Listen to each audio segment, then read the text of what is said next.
Ya estoy. Bueno. Arrancamos entonces. Sí, ¿por qué, Micaela? Bueno. La clase de hoy no es un PDF común, sino es un PDF de un PowerPoint, porque el cuatrimestre pasado lo preparé así y no lo escribí todo de vuelta. Así que por eso tienen un PDF de un PowerPoint. ¿Qué estuvimos viendo? A mí siempre me gusta hacer el raconto de dónde estamos parados. Estuvimos viendo primero los sistemas discretos, después pasamos a sistemas discretos periódicos, ¿sí? Que es lo que es esto de las n masitas, y esto nos dio pie a poder pasar a sistemas continuos, entrar la ecuación de ondas, hicimos el caso particular de, estoy acomodando esto, de la cuerda, estuvo Milton hablando de condiciones de contorno, encontramos que había una relación unívoca entre la frecuencia espacial y la frecuencia temporal, la frecuencia espacial y la frecuencia temporal, que te daba que esa relación era dependiente de este entero P, que me indica cuál es el modo en el que estoy parado, y que cuando uno pasa a un sistema, en un sistema discreto, ese P tiene tantos valores como grados de libertad, que son discretos, 2, 3, 4, 8. En un discreto periódico voy a tener n grande modos, con n grande tendiendo a infinito, pero sigue siendo discreto, sí los puedo contar. Y en sistemas continuos ese n grande tiende a infinito, con lo cual tengo infinitos modos posibles, ¿sí? Discretizados, pero infinitos modos posibles. Ahora lo que vamos a hacer es otro sistema continuo, que es el sistema, y con el sistema de la cuerda, una vez que encontramos cuáles son los modos posibles, las maneras en que le gusta oscilar a la cuerda, encontramos cómo se mueve una cuerda con condiciones iniciales. Entonces ahí queda ya determinado cuál es el movimiento de esa cuerda con esas condiciones iniciales. Lo que vamos a ver hoy es lo mismo de la cuerda, pero para gases, ¿sí? Cómo le imponemos condiciones de contornos a un gas y cómo le imponemos condiciones iniciales a un gas, ¿sí? Entonces, lo primero que tenemos que pensar es cómo modelamos un gas, ¿sí?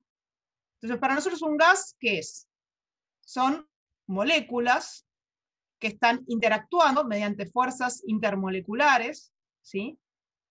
Y lo que vamos a hacer nosotros es asociar, que es un modelo que funciona muy bien, y algunas personas dicen que los físicos modelamos cualquier cosa con pelotitas y resortes.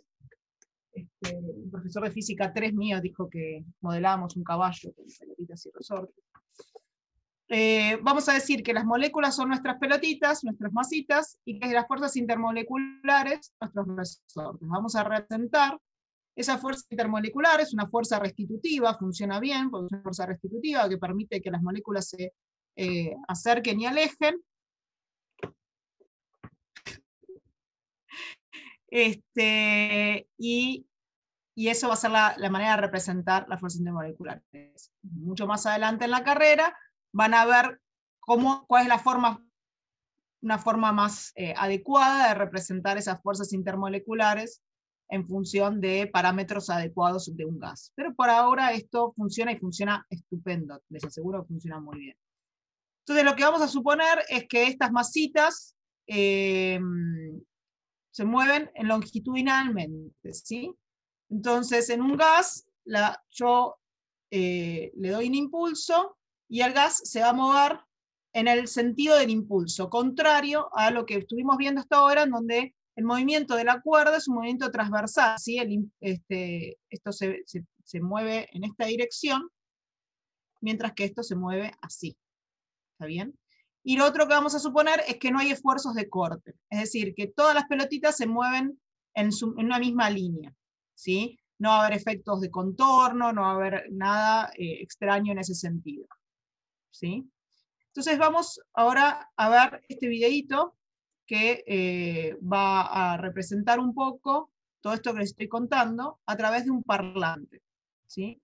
Entonces, uno tiene un parlante que lo conecta, le da una frecuencia, y el parlante está vibrando, aunque nosotros no estamos viendo que está vibrando a partir de ese diafragma, ¿sí?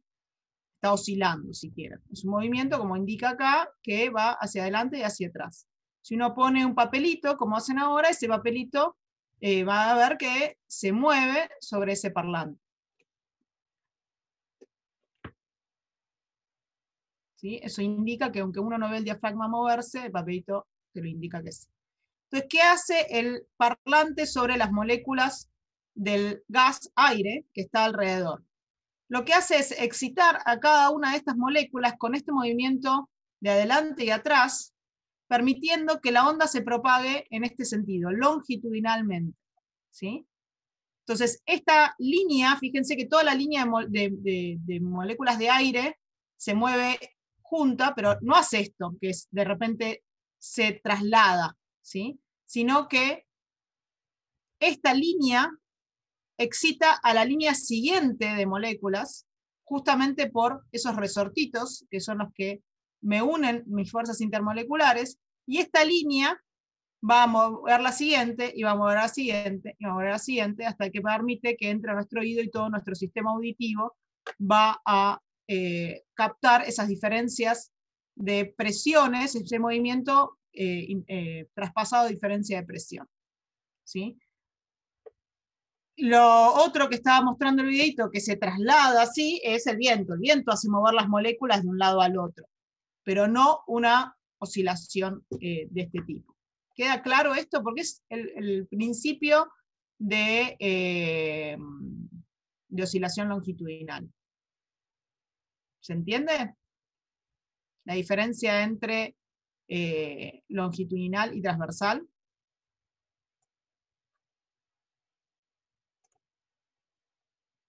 No estoy... Ok, perfecto. Bien, entonces ahora empieza un poco la parte de cuentas. Nosotros tenemos un gas contenido adentro de un tubo de sección A, ¿sí? Y lo que vamos a hacer es decir, bueno, las masitas están puestas una respecto de la otra a un diferencial delta X. Le vamos a dar un impulso al gas y se va a desplazar como hacía con el parlante recién.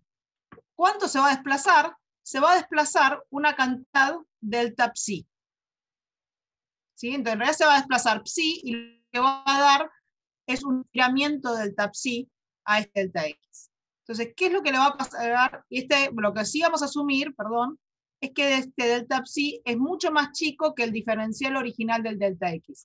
Eso es algo que no respeta mi dibujo, porque si yo lo hago así, ustedes no lo ven en el dibujo, ¿sí? Pero sí va a ser importante a la hora de hacer las cuentas. Entonces, todo muy lindo, ¿no? Dices, bueno, las moléculas se mueven una distancia psi, el resorte se me estira delta psi. Ahora yo tengo un tubo en un gas. ¿Puedo medir el delta psi? ¿Puedo medir el psi de este movimiento en las moléculas?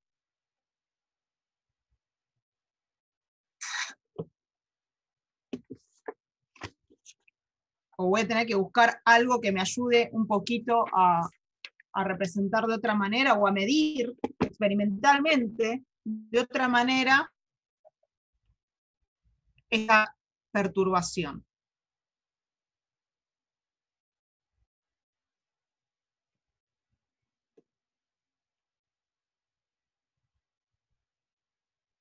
Es una pregunta para ustedes.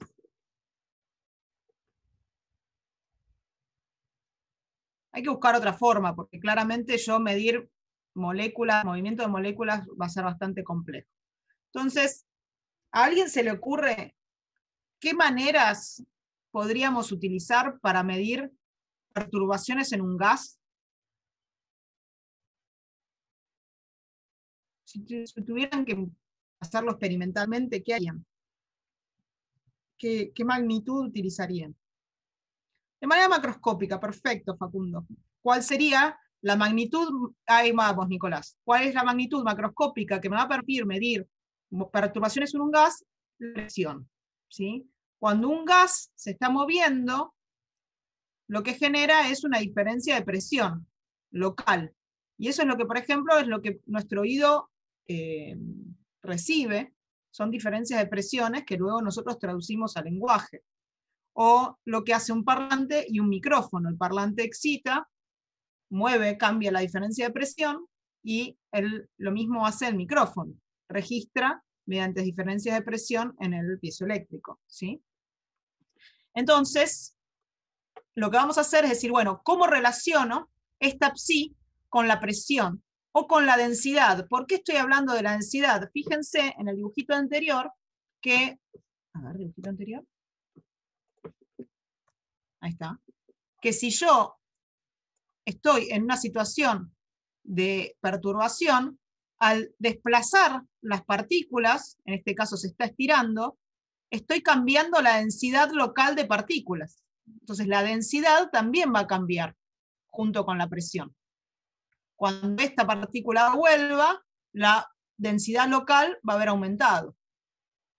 Entonces, si yo no soy capaz de medir densidad o presión, macroscópicamente eso va a ser mucho más cómodo que medir diferencias de desplazamiento. ¿Sí? Bien. ¿Dudas hasta acá?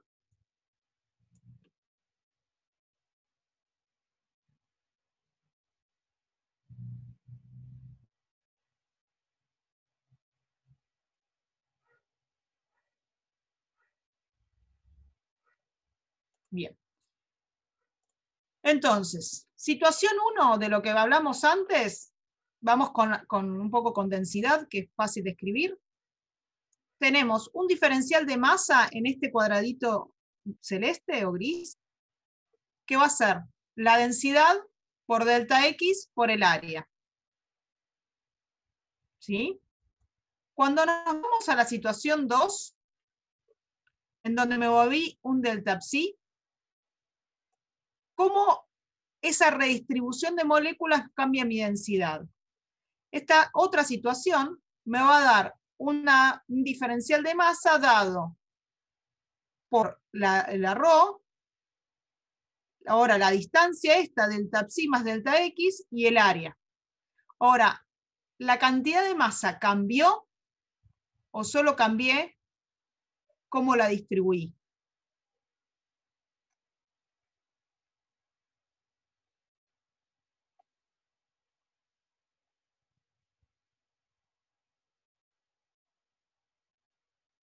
Solo cambió cómo la la distribuiste. Exacto. Entonces lo que tengo es una conservación de masa. Este delta M1 y esta delta M2 tienen que ser el mismo. Así que lo que voy a hacer ahora es igualar ambas, el delta M1 y el delta M2. Las áreas me van a desaparecer, es decir, que no importa el área que estoy evaluando, lo cual está bastante bien. Y sí va a importar quién es el delta X o el delta psi que estoy mirando. Y voy a despejar este delta X, este ρ de X, en función del ρ inicial, el delta X y el delta psi. ¿Sí? Y recordemos que delta psi es chiquito respecto del delta X. Entonces, pregunto, ¿qué les resulta tentador hacer si yo tengo un 1 más delta psi sobre delta X sabiendo que delta psi es chiquito? La derivada parcial con respecto de X. Exacto. En realidad lo primero que voy a hacer es un Taylor. ¿Sí?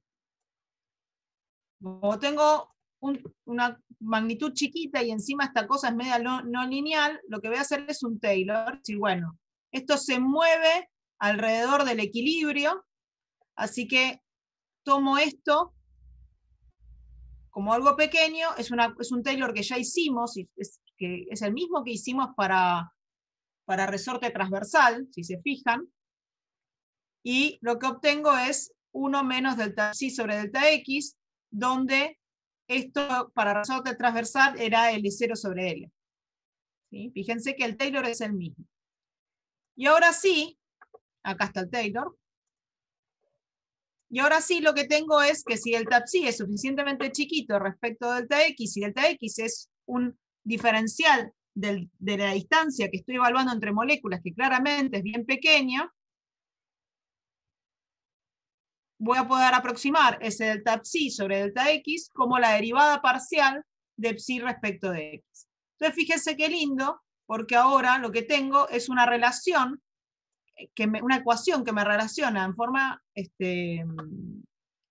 cómoda la densidad con el desplazamiento. El desplazamiento es lo que yo sé calcular, es lo que sé hasta ahora. Yo sé manejar qué hacer con las masitas, cómo son los modos de las masitas, cómo escribir la forma del resorte, todo eso lo sé hacer en desplazamiento. Entonces yo no me quiero empezar con una cuenta nueva, quiero usar eso que conozco. Y encuentro la manera en que se relaciona la densidad con el desplazamiento y eso se relaciona a través de una derivada parcial. El Taylor, chicos, que me preguntan acá, un Taylor de esa pinta, en vez de decir sale de las cuentas del PDF de gases, hagan este Taylor, o sea, no es tan complejo. De hecho, en el parcial para transversales y demás, no para gases vamos a usar las ecuaciones directamente. Pero para el parcial en transversales, alguna vez este Taylor lo tienen que mostrar que lo están usando bien. ¿Sí? Es un Taylor, vamos. Entonces,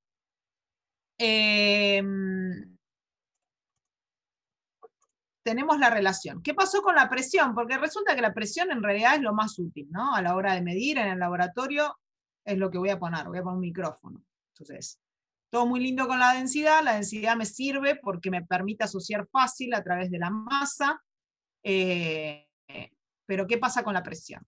Entonces, acá tenemos que hacer un poquito de suposiciones sobre quién es el gas, ¿sí? Se pone un poquito más específico, y lo que vamos a decir es que nosotros tenemos un gas adiabático, ¿sí? ¿Qué significa tener un gas adiabático? Todo esto por ahí en F4 va a quedar más claro, pero un gas adiabático es aquel que no intercambia calor con el medio, ¿sí? Entonces, está bien, ¿no? Pensar que voy a tener gases adiabáticos en principio, como el aire, porque yo estoy hablando de pequeñas perturbaciones, entonces no tengo por qué pensar que mi perturbación va a generar un cambio de una pérdida de calor. En Labo 2, gas ideal y esférico, claro. En Labo 2, no sé si puede ser que hagan algún experimento en Labo 2 con gases. No sé en qué anda el Labo 2 en este momento. Mi gato está muy bobo, ¿eh? Pero en Labo 4 puede ser que sí. Un gas adiabático sigue esta ley, en donde la presión y el volumen se relacionan, inicial y final, se relacionan a través de un coeficiente gamma, que es el coeficiente de dilatación adiabática, ¿sí? ¿Cómo se dilata o se comprime un gas que no tiene pérdida de calor? Acá lo que vamos a usar es la relación de que la densidad es la masa sobre el volumen, entonces este volumen lo vamos a reemplazar usando esta relación, y nos queda, sí, es una ley de gases adiabáticos. No todos los gases son adiabáticos, o están en condiciones de adiabaticidad. Reemplazo, despejo la presión final, ¿sí? Y acá lo que vamos a hacer es hacer un Taylor otra vez de la presión respecto de la densidad. Tengo pequeñas perturbaciones. Aprovecho esta expresión que está acá, la derivo, la evalúo en el equilibrio, multiplico por la diferencial de la densidad. Y obtengo entonces, fíjense en este paso, una relación entre las diferencias de presiones y las diferencias de densidades. Fíjense que siempre estamos trabajando en diferencias. Diferencia de densidad, me interesa saber cómo es la perturbación respecto del equilibrio, ¿sí? De la densidad de equilibrio o de la presión de equilibrio. Entonces acá obtuve una relación que me relaciona delta P con delta ρ. Fíjense también que hay que un trabajito de concentración en diferenciar bien la P de presión de la ρ de densidad, ¿sí? Y ahora uso el resultado que ya usé antes, que delta ρ es algo relacionado con la derivada parcial del desplazamiento, y entonces obtengo cómo es la relación de presiones respecto de el desplazamiento. Entonces hasta hoy soy un Gardel y Lepera con guitarra eléctrica porque tengo la densidad respecto del desplazamiento y la presión respecto del desplazamiento. Fíjense que tanto la presión y la densidad, las dos son proporcionales entre sí. ¿Sí? Solo hay unas constantes que me relacionan, que son constantes propias del gas o de las condiciones en las que está el gas, que me relacionan la presión y la densidad, pero se mueven parecido, ¿sí? Van a tener una perturbación, un movimiento análogo porque son proporcionales, mientras que respecto de del desplazamiento hay una derivada en el camino. Para terminar con la parte más cuentosa, nosotros teníamos una ecuación de ondas para el desplazamiento. Claramente esto también tiene que tener una ecuación de ondas asociada, tanto para presión como para densidad. Y entonces para eso vamos a recurrir, de la misma manera que lo hacemos en desplazamiento, vamos a recurrir a Newton y a las fuerzas, ¿sí?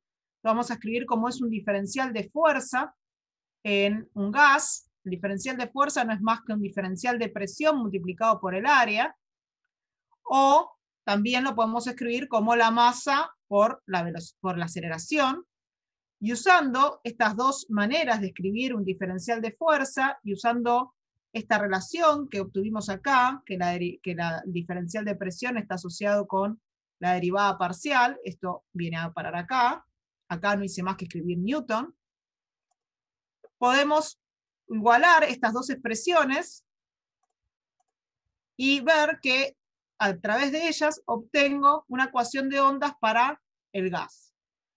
¿Y quiénes son estas constantes que están acá multiplicando a la derivada parcial respecto del espacio? ¿Qué unidades tendría que tener esta cosa que está acá?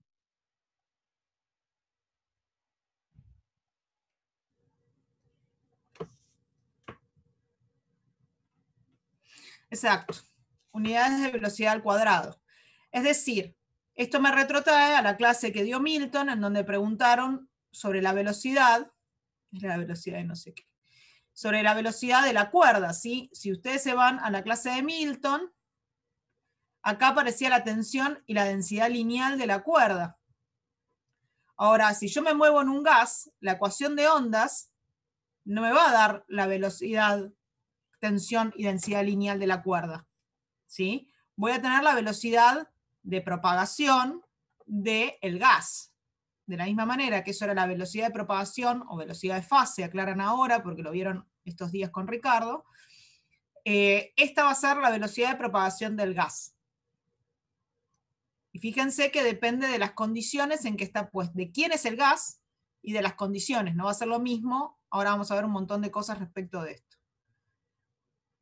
¿Está bien? ¿Se entiende esta parte de la ecuación de ondas y de cómo asocié presión y densidad con el desplazamiento?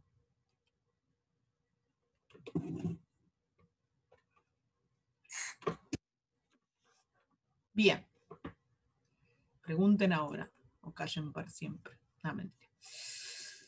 Bueno, entonces, veamos algunos números y datos interesantes. Acá es donde vamos con algunas cosas más laboratoriales. ¿Quién es este gamma? Este gamma, en realidad, uno lo puede escribir en función de los grados de libertad del gas. Sí, esa es la ecuación de onda para gases y la usás. No tenés que demostrarla cada vez que la necesites usar. Entonces, ¿qué pasa si uno tiene un gas monoatómico? ¿Sí? Si uno tiene un gas, por ejemplo, un oxígeno simple, ¿cómo puede moverse ese oxígeno simple? Solo tiene 3 grados de libertad, ya lo vimos esto, ¿no? Es como la hornalla de Paulina en 3 dimensiones. Es una pelotita con resortes Y esto puede o moverse así, o moverse así, o moverse así. Entonces, reemplazamos la cantidad de grados de libertad que tiene ese sistema y nos da que ese gamma vale 5/3. Para gases monoatómicos, ese gamma, ese coeficiente de abaticidad vale 5/3. Cuando me voy a un gas, ¿por qué no funciona esto? Diatómico, SF vale 5, porque voy a tener las mismas 3 direcciones de traslación, ¿sí? Ahí, ahí y ahí, pero además voy a tener las posibilidades de rotar, que son 2. Entonces ahora voy a tener que ese gamma vale 7/5, que eso es aproximadamente 1,4. Entonces puede ser que encuentren en algunos ejercicios de la guía o en alguna bibliografía que el gamma para el aire es 1,4. Ese 1,4 viene de ahí. ¿Sí? También lo pueden asociar con el coeficiente a presión constante, a volumen constante, pero es un poco más cuentoso, pero llegas al mismo número, claramente. Entonces, ¿por qué nos interesa el caso de gases diatómicos? En particular, porque el aire está compuesto en su mayor parte por nitrógeno y oxígeno, por moléculas de nitrógeno y oxígeno, perdón. Y esas moléculas son N2 y oxígeno 2. Y ambos son gases diatómicos. Entonces, para representar la oscilación del aire, ¿sí?, me va a interesar este gamma, el 1,4. Esa cara, Facu, significa algo que quieras consultar, no sé.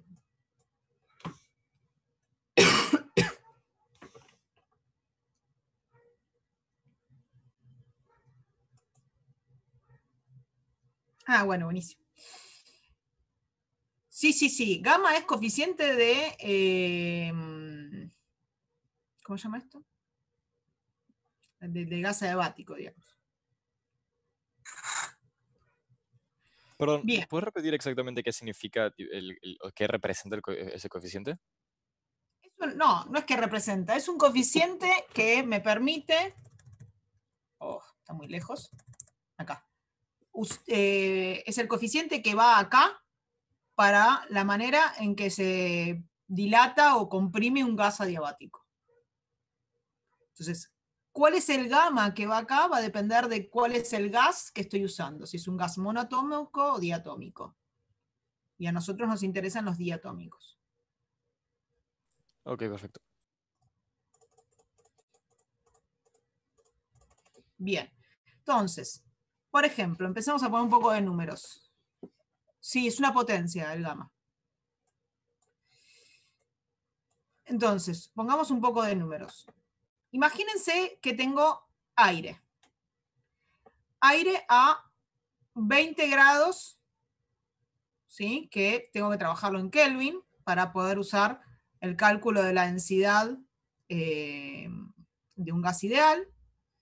Y lo tengo a 1 atmósfera, o sea, presión ambiente, o sea, el aire en un día como hoy, por ejemplo. La densidad del aire en un día como hoy vale 1,2041 kilogramos por metro cúbico, y entonces podemos calcular cuál es la velocidad del sonido en el aire. Un día de 20 grados va a ser 343 metros por segundo, que es el famoso valor de la velocidad del sonido. Pero es el famoso valor de la velocidad del sonido en el aire en un día a CNPT. Ahora, ¿qué pasa si hace un día de 0 grados? En un día de 0 grados, en un clima de 0 grados, la temperatura va a generar un cambio en mi densidad. La densidad va a cambiar. Y ahora la densidad ya no vale 1,20, sino ya vale 1,29, y entonces la velocidad del sonido va a cambiar. Y voy a poder ver que la velocidad del sonido, como la densidad es más alta, va a ser un poco más chica. Y en vez de 343 metros por segundo, va a ser 331 metros por segundo. ¿Está bien? ¿Qué otra manera? Obviamente nosotros no distinguimos esto, ¿no? En un día frío o un día cálido, no estamos viendo estas diferencias de velocidad. ¿Qué otra manera tendríamos de modificar la velocidad del sonido? Asociemos un poco con la clase de Milton de la semana pasada, donde agarraba la guitarra y tenía 6 cuerdas. ¿Por qué hay 6 cuerdas en la guitarra y suenan distintas todas al aire?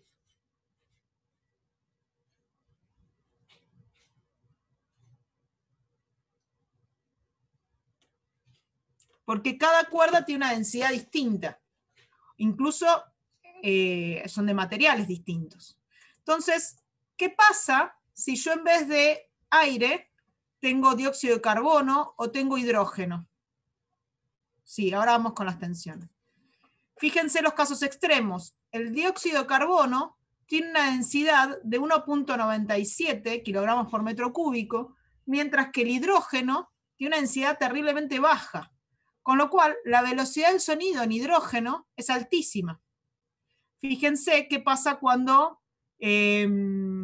¿cuál es el gas que hacen un chiste que no hay que tomar mucho, que es Milton, que es argones?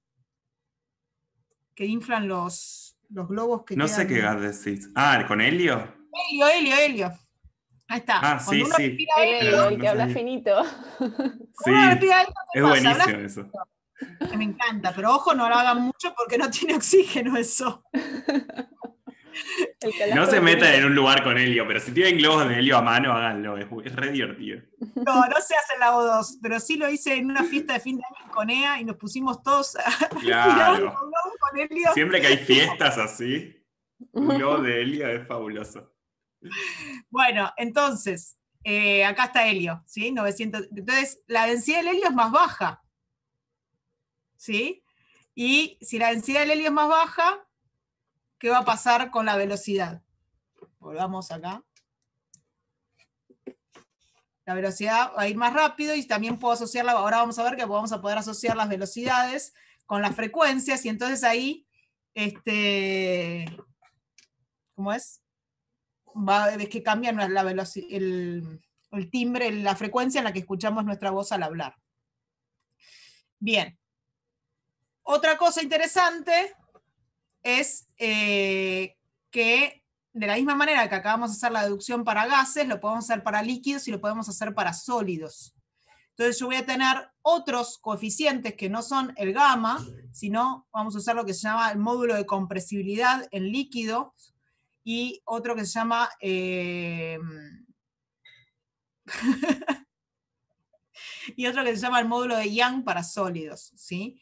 Y ver que cada uno tiene una velocidad de sonido muy distinta. Fíjense, por ejemplo, cómo va cambiando la velocidad en los sólidos. Estamos hablando de 12.000 metros por segundo en un cristal muy perfecto, algo muy cristalino como es el diamante, ¿sí? ¿Por qué, pregunto yo, cambia la velocidad del sonido tanto de un gas a un líquido a un sólido? ¿Qué les hace pensar a ustedes? Porque la densidad es completamente distinta de un sólido que de un gas. Es mucho más denso el sólido. Claro. ¿Y qué pasa con las uniones, con esas fuerzas intermoleculares? Están más unidas las moléculas de los sólidos que de los gases. Hay esa rigidez que le da al sólido también permite que la propagación sea optimizada. ¿Está bien? Fíjense que hay una cosa que se suele ver en las películas del lejano oeste de las yankees, que qué pasa con el vaquero que viene y quiere saber si viene el tren, baja del caballo y qué hace para saber si viene el tren. ¿Alguno vio esa escena alguna vez? ¿Esa clase de escenas? ¿No pone la oreja en el piso? Exacto, pone la oreja en la vía del tren. ¿Por qué apoya la oreja en la vía del tren? Porque llega más rápido el sonido. Por las vibraciones. Porque llega más rápido el sonido en un sólido que en el aire. Entonces puede saber si viene o no viene el tren antes. ¿Está bien? Bueno, tenemos que volver a nuestras cuentas.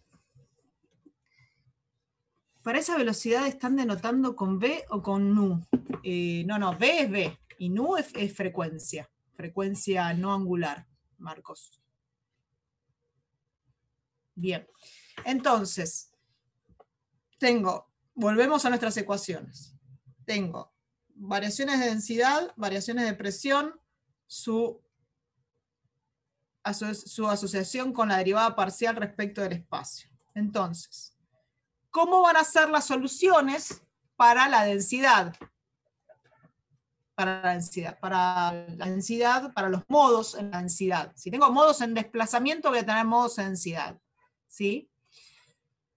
Entonces, sé que los modos se escriben en desplazamiento de esta manera. Tengo una parte espacial, con su fase, con su frecuencia espacial, y una parte temporal también con su frecuencia y su fase. Ahora, es muy simple, ¿no? Yo agarro y digo, bueno, si la densidad se relaciona con el desplazamiento de esta manera, derivo. Y cuando derivo, lo único que voy a hacer es, fíjense que derivo respecto del espacio, con lo cual la parte temporal se me mantiene igual, me salen un K afuera y me cambia quién es este seno por un coseno. Y pongo la constante que corresponda en cada caso. Acá voy a poner menos ρ0 y acá voy a poner menos gamma por P0. ¿Sí? Y lo interesante es ver que si el movimiento oscilatorio del modo tiene esta pinta, tanto la densidad como la presión son proporcionales y van a estar corridos en pi sobre 2. Mientras esta es un seno, esta va a ser un coseno, y además está cambiado de signo porque hay un menos acá afuera. ¿Sí? Entonces, cuando yo esté parada en un máximo del desplazamiento, voy a estar parada en un 0 en densidad o en presión. Cuando esté en un 0 en desplazamiento, voy a estar en un máximo o un mínimo en presión. Sí, bueno, chicos, es así. Acá las letras hay que hacerlas prolijitas para que se entiendan. La densidad es ρ, exacto. Y P, por lo general vamos a escribir delta P, y es una P cursiva, la P de presión, y P de modo es una P imprenta chiquita. Pueden usar M para el modo si quieren. Además, la ρ no sobrepasa el renglón. Son datos súper importantes estos que le estoy dando. Pero es verdad, la hora del parcial es muy importante. Para, ¿cómo es esa del renglón? No entendí. Si vos Decís el tenés Pictionary un- Luz. ¿Eh? Decís el Pictionary Luz. Si vos tenés el renglón, estoy en eso, imagínate que este es el renglón, la P atraviesa el renglón, mientras que la ρ apoya sobre el renglón. Eso funciona para la gente que escribe prolijo como Pau. Para el resto de los mortales no. Esta es la P de presión, que es delta P, esta es la y supra P de modo va en imprenta. Te caigo y te pongo un, no opino, pero un alfa en vez de un ρ. ¿No es más fácil? La densidad se escribe con ρ. Si vos No. querés poner que la densidad es no sé qué otra letra, está bien. No hay Ok, problema. listo. Ya está, gracias. Para eso me alcanza. Pero la densidad es ρ, yo no puedo cambiarlo. Es como algo que ya todos conocemos. Vemos ρ y expresión. Expresión es densidad. Sí, es una convención como muy fuerte, como siempre se usa ρ para la densidad. Como decir, Como psi epsilon para la es cuerda. algo chiquito. Para el desplazamiento. Como psi para el desplazamiento. Claro. Epsilon representa algo chiquito, esta delta representa variaciones. Es así. Omega frecuencias. Exacto. Bueno, entonces, conclusión importante. La densidad y la presión están desfasadas, y no sé qué dice ahí, pero debería decir desfasadas, en pi sobre 2 respecto al desplazamiento. Bien. Entonces. Una pregunta, en la segunda gráfica que pasamos en la diapositiva anterior, ¿qué era P, ρ? Porque ahí no las identifico, las veo distintas. Densidad. Ahí. Esto es densidad. ¿Por qué no escribo? En la curva de la derecha, en la que está abajo. Ah, las curvas. Esto es P y esto es ρ. Esta es ρ y esta es P. Igual son proporcionales, da igual, podría ser cualquiera de las dos. Estos son el rho del origin, por eso se lee medio...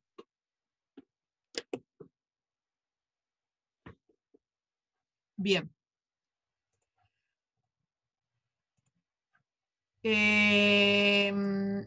Esto te borro.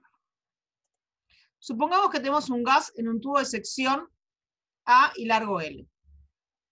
¿Cómo serían los modos normales de oscilación? Porque hasta ahora vimos que son proporcionales o que son proporcionales a su derivada, pero ¿cómo es una oscilación en un modo normal? Entonces necesitamos conocer condiciones de contorno y condiciones iniciales, ¿sí? Bien.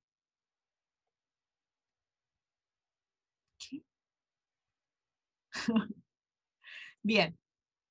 Vamos a tener dos tipos de condiciones de contorno.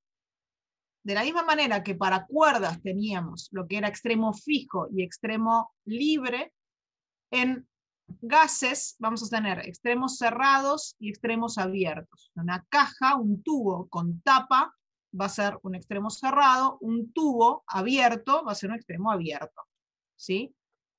¿Qué pasa para el desplazamiento en un extremo cerrado, en un tubo con tapa? No pasa nada distinto a lo que pasaba en la cuerda en un extremo fijo. El desplazamiento es cero. La molécula que está en la pared no puede moverse, ¿sí? ¿Qué le va a pasar a la presión? ¿Puedo pedir un favor, chicos, con el chat? Si derrapan mucho con los chistes, pienso que me quieren hacer una consulta y me cuesta hablar, mirar el PDF y leer el chat al mismo tiempo. Así que dejemos un poco los chistes para dentro de un rato. Entonces, si los extremos cerrados en desplazamiento son cero, ¿cómo va a ser la presión? Dijimos que la presión, el diferencial de presión, es proporcional a su derivada. Entonces, la presión va a ser un máximo o un mínimo en los extremos de un tubo cerrado, ¿sí? Lo cual tiene todo el sentido, ¿no? Acá está ilustrado. Fíjense, extremo cerrado en desplazamiento es la curva negra. Cuando derivo para presión, voy a tener la curva roja, voy a tener una amplitud máxima donde acá tenía un cero. Y eso tiene sentido porque si yo tengo un gas, acá he tratado de ilustrar el gas, si yo tengo un gas, lo que voy a ver es las moléculas acumuladas contra la pared, ¿sí? Porque se reflejan en la pared y entonces quedan ahí. Mientras que voy a tener otras posiciones en donde voy a tener lo que se llaman nodos y antinodos. Los antinodos van a ser los máximos o mínimos, en donde la densidad, se observa acá, la densidad es baja, ¿sí? Y voy a tener en los nodos acumulación de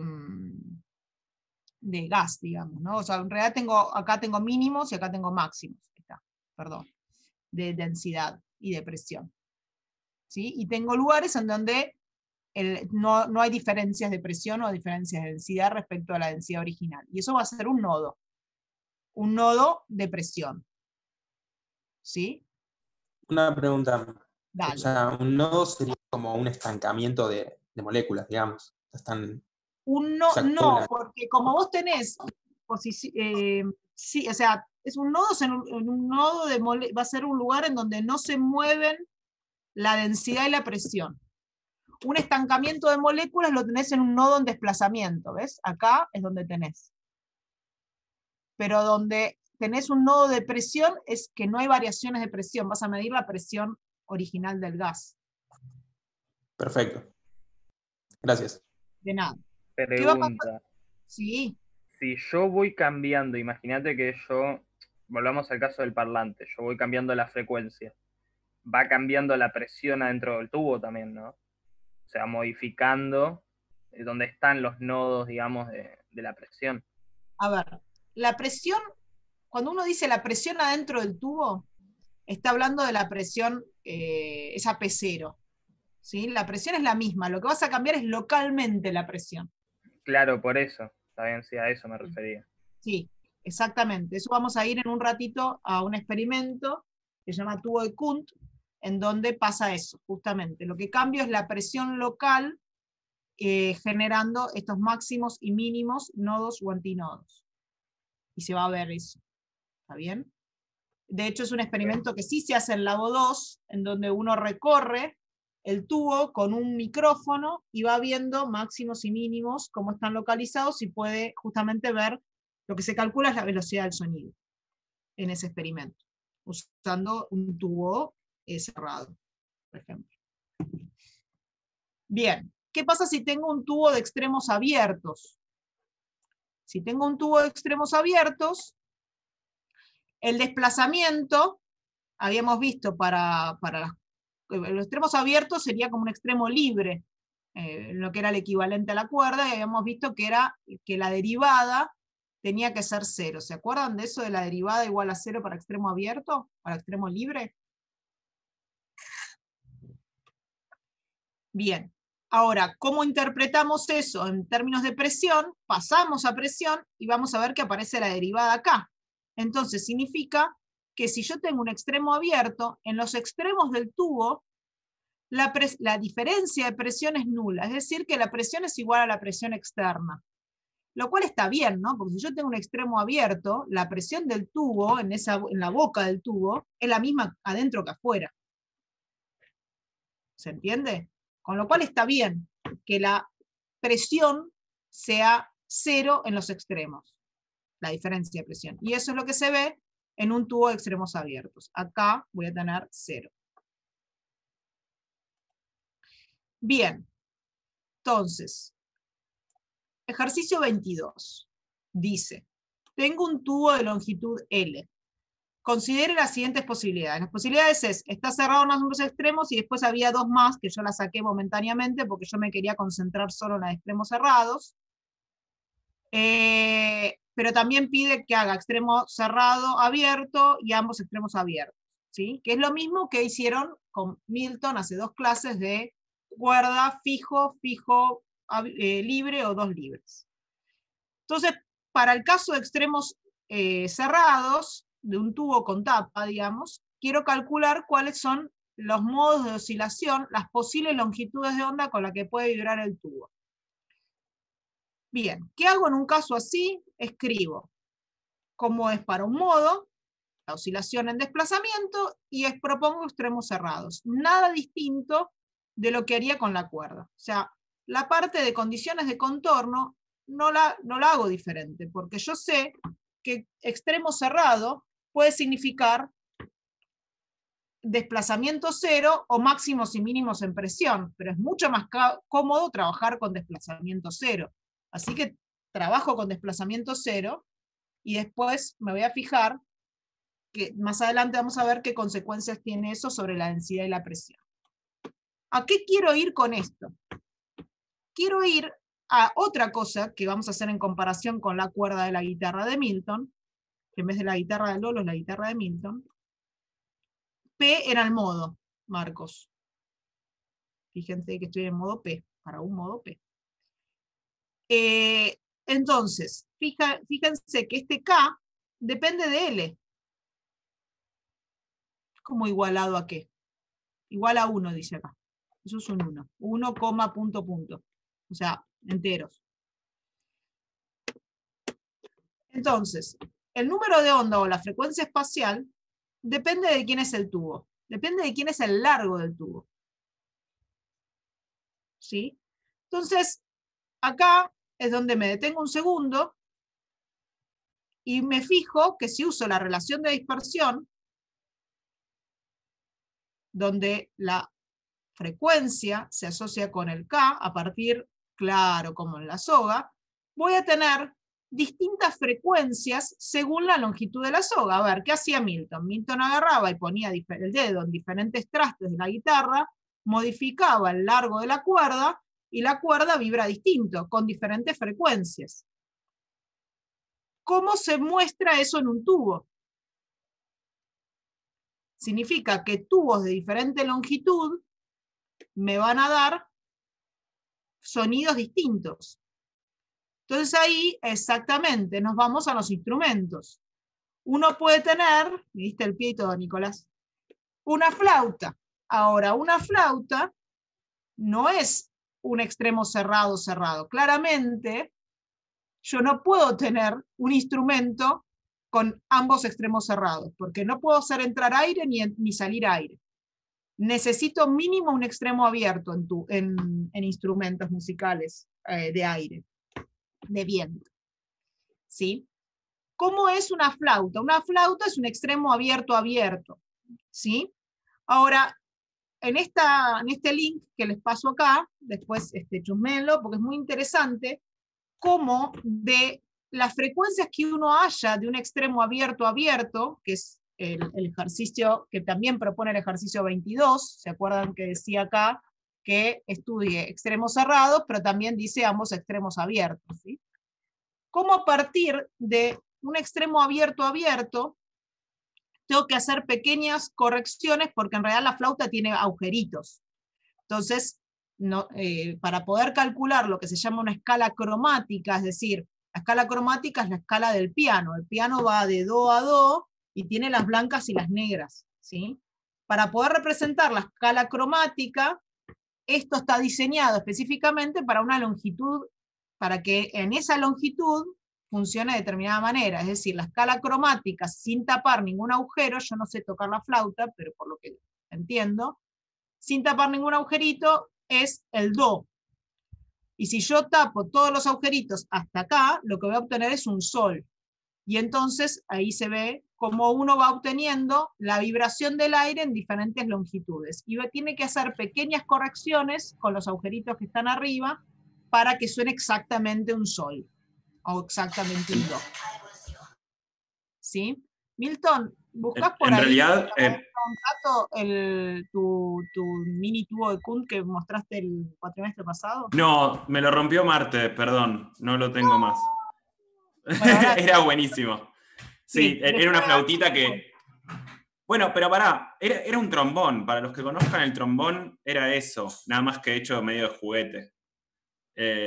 Así que buscan un trombón y es eso.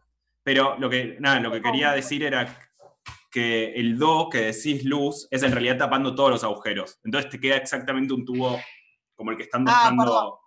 Gracias. No, pero está bárbaro porque es eso, o sea, el do, y lo pueden hacer, seguramente muchos tengan flauta en sus casas porque por la primaria, y pueden medir la flauta y ver si les da el cálculo para el do. Pueden hacerlo y contarnos cómo les da. Yo lo hice y da bien. Bueno, el ejemplo que les quiero mostrar ahora es el caso de un extremo abierto-cerrado. Es un instrumento un tanto atípico, ¿sí? Pero que a mí me gusta mucho, que se hace llamar tubófono silicónico cromático, que en realidad es un instrumento, no me sé la frecuencia de ese don Joaquín. Después la buscamos si querés. Exacto. Es en realidad un instrumento casero, por eso me gusta también, porque es un instrumento casero hecho con tubos de ensayo. Pero antes de seguir, se escucha medio raro, pero se escucha, el video es malo originalmente, no es bueno, digamos. Esperen que toque. ¿Qué hice con...? ¿Otra vez cerré todo? ¿Puedo ser tan pescado? Ah, no, acá. Que tengo muchas ventanitas abiertas para mostrarles cosas. Acá. Entonces vengo al Zoom. Esto voy a cerrar. Ahí. Y tengo que compartir. Esperen, no lo van a escuchar.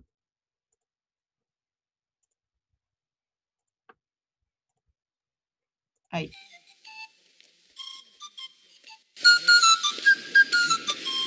El tubófono silicónico cromático o flauta Bunsen está construido con tubos de ensayo y, como pueden observar, con pequeños taponcitos de silicona que le dan la altura de cada uno de los tubos, la altura musical. Cuanto más alto está el taponcito, más agudo suena el tubo. Por ejemplo, este está más alto. Es un instrumento cromático, o sea, tiene todas las notas de la escala cromática, o sea, las blancas y las negras del piano vendrían a ser. Es un instrumento de viento parecido a lo que se llama la flauta de pan. Exacto, muy bien, Zenón.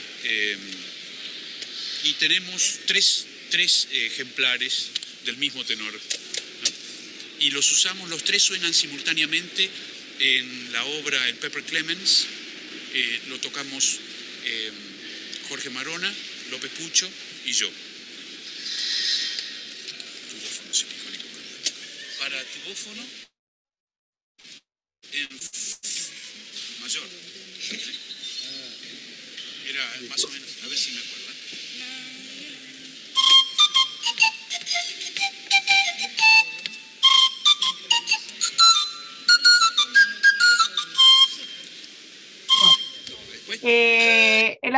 Bueno, me parecía como una ilustración bastante agradable porque se ve perfectamente cómo manejan el largo de los tubos para ir a esta expresión que está acá, ¿no? O sea, depende de L. ¿Sí? Va a depender con un número impar, no importa, porque es un extremo mixto, pero siempre va a quedar la L acá. Entonces a longitudes más cortas, ¿sí? Lo que voy a hacer es aumentar la frecuencia.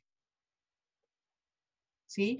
Vale el cuento, digamos, la cosa anecdótica de que Núñez Cortés, que es el que le estaba hablando ahí, era estudiante de química cuando empezó a trabajar con Lelutier, a formar el grupo Lelutier. Así que la idea de los tubos de ensayo y su instrumento casero hecho con tubos de ensayo también tiene que ver con los elementos que Núñez Cortés tenía en su momento en su estudio diario, digamos, ¿no? Y como dice ahí también él, esto se parece mucho a la flauta de pan, que la pueden buscar, o a los sikus, ¿sí? Así que lo que pasa es que los sikus son abiertos, por eso la flauta de pan es como dijo Zenón, el más parecido de todos. Entonces, ¿se entiende cómo es el diseño, salvando las grandes distancias de diseños profesionales, de instrumentos musicales? No va más allá. El concepto esencial es el que estamos viendo. ¿Está bien? ¿Alguna pregunta hasta acá? Porque ahora viene la parte cuentosa.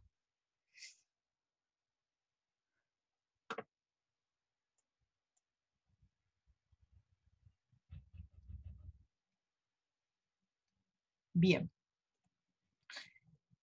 Entonces, vamos al ejercicio 25. Ejercicio 25 plantea el siguiente caso, de un tubo que tiene extremos cerrados y que además tiene en el medio un tabique. A cada lado del tabique hay una densidad ρ0 menos delta y ρ0 más delta, es decir, hay una densidad media, que es ρ0, y se la saca de su equilibrio para menos delta de este lado y para más delta de este lado. Y a t igual a 0, a un tiempo definido, que vamos a llamar tiempo inicial, se retira el tabique y se deja evolucionar el sistema. Entonces la pregunta es, ¿cuáles son las longitudes de onda permitidas? ¿Cómo es la expresión para ρ y para psi a tiempo igual a 0? Y cómo va a evolucionar el sistema para todo tiempo. Bien, entonces vamos paso a paso. Escriba la expresión para un modo normal y encuentre las longitudes de onda permitidas. Esto no es más que lo que ya hicimos hace un paso atrás, que yo se los escribí, para que podamos entender cómo funcionaban estos tubos y que dependían de la longitud L, así que no lo voy a volver a hacer. Uno propone un modo P para el desplazamiento, propone extremos cerrados y obtiene el K, el alfa y la frecuencia. ¿Sí? Esto es lo que acabamos de hacer hace dos slides atrás. Miren que acá tengo cosas que... Ahí está. Entonces, la solución para un modo normal en desplazamiento es esta, donde reemplacé por las cosas que corresponden a extremos cerrados. La solución más general posible es la combinación lineal de todas estas soluciones de modo P que encontré antes, para el desplazamiento. La solución más general posible para la variación de densidad no va a ser otra cosa que derivar y multiplicar por los coeficientes que correspondan, y a esto que acompaña, a todos estos coeficientes que están acá, los voy a llamar A de ρ, ¿sí? Para hacerlo más fácil. Esto va a ser la amplitud, a secas, va a ser la del desplazamiento, y la A sub ρ en el modo P va a ser la amplitud para la densidad. Hago Y eso, un pequeño comentario. vale, Volviendo al tema de unidades, fíjense que A de P tiene que tener unidades de distancia, mientras que A de ρ tiene que tener unidades de presión. tiene densidad. De densidad, sí, perdón. Y eso se ve re fácil, miren. A tiene que tener unidades de desplazamiento, como dijo Pablo. Y L también. Así que las unidades de A se van con las unidades de longitud. Y lo único que queda acá es ρ0. Así que esto tiene unidades de densidad. Bien, entonces, ¿qué pide el ejercicio? Que hagamos un esquema de quiénes son los modos. Los modos para el desplazamiento ya los conocemos. Una aclaración voy a hacer acá. Voy a dibujar, y ustedes están autorizados a hacerlo también, la configuración, el esquema de la configuración de los modos de un gas en forma transversal, como si fuera una cuerda, pero el gas no se mueve como una cuerda y no es transversal, pero dibujar una oscilación longitudinal en una cosa va a ser muy difícil. ¿Me esperan medio segundo? Que me sonó el timbre, perdón, pero cosas de la pandemia. Un segundito. Y estoy sola.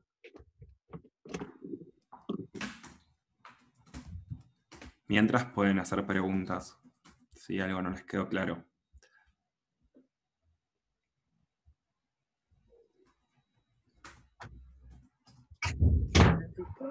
Tipo, el ejercicio propone que lo resuelvas para un extremo libre y otro, y todo así. Pero los resultados no son los mismos. El valor, digamos, de K. El valor de K de extremo libre, libre, extremo fijo, fijo es el mismo. El otro no, ok. No, mixto no, pero, no es pero cambia que tenés un seno o un coseno. Claro, está bien. El valor de K es el mismo, pero no es el mismo la configuración. ¿Está bien? Oh, sí. Bien. Entonces, volvemos a esto de que tengo los modos y que los voy a dibujar las configuraciones como si fueran transversales, pero no son transversales. Entonces, modo 1, esto ya lo conocemos. Modo 1, modo fundamental, modo 1, modo 2. ¿Sí? ¿La de Santiago? Yo asumo que sí. Tengo que llenar toda la flauta de helio también, ¿no? Tengo que asegurar que lo que está oscilando es helio. Sí, pero incluso aunque sea una mezcla de helio y aire, va a ser más agudo que solo aire. Claro. Yo creo. Sí, yo también. El tema es cuánto es la relación helio-aire. Pero sí, para que lo puedas distinguir en frecuencia, eso digo. Bien. Ahora, ¿cómo es la configuración? Si esta es la configuración en desplazamiento, ¿cómo es la configuración en ρ? Y esa es una clásica pregunta de parcial y un clásico error de parcial. Dibujar las configuraciones en desplazamiento y en ρ, o en presión. Uno es la derivada del otro. Donde acá tengo un 0, acá voy a tener un mínimo y acá voy a tener un máximo, porque funciona como si fuera extremo abierto para densidad, porque es la derivada.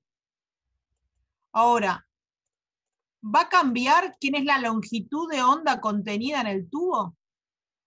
No, no cambie. Esta es la longitud.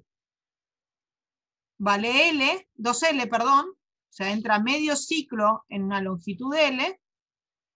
Y acá también entró medio, solo que corrido en pi sobre 2. Cuando me voy al primer armónico, tengo lo mismo. Si acá tenía extremos fijos, acá voy a tener máximos o mínimos en densidad. Y si acá tenía un 0, acá voy a tener un máximo. Ahora, la longitud de onda, de cuánto es la onda que entra en esta longitud L, sigue siendo una sola. Lambda es igual a L. y entra un ciclo acá, y acá también tengo un ciclo, solo que corrido en pi sobre 2. Y lo mismo va a pasar para P igual a 3 y para todos los modos. ¿Se entiende cómo son las configuraciones del tubo en desplazamiento y en densidad? Así oscilan los modos. Si yo recorro con un micrófono, ¿voy a ver esto o voy a ver esto? Voy recorriendo, tengo el modo fundamental. Y voy pasando un micrófono de acá para allá. Me va dando la señal. ¿Qué voy a ver? ¿Dónde veo máximo y dónde veo mínimos? ¿Lo voy a ver parecido a este o lo voy a ver parecido a este, lo que recorra con el micrófono? Como el azul, como densidad. Exacto. Voy a ir recorriendo con el micrófono y voy a ver un máximo, un nodo, un mínimo. En realidad voy a verlo de vuelta como un máximo porque el micrófono no distingue, pero no importa. ¿Se entiende? Bien. Entonces ahí logramos sacar de todas las constantes que solemos necesitar en un problema, sacamos el K con condiciones de contorno, sacamos el alfa con condiciones de contorno, ya sabemos las configuraciones para todos los modos, pero nos faltan saber quiénes son la amplitud y la fase, o la amplitud en ρ y la fase, como quieran.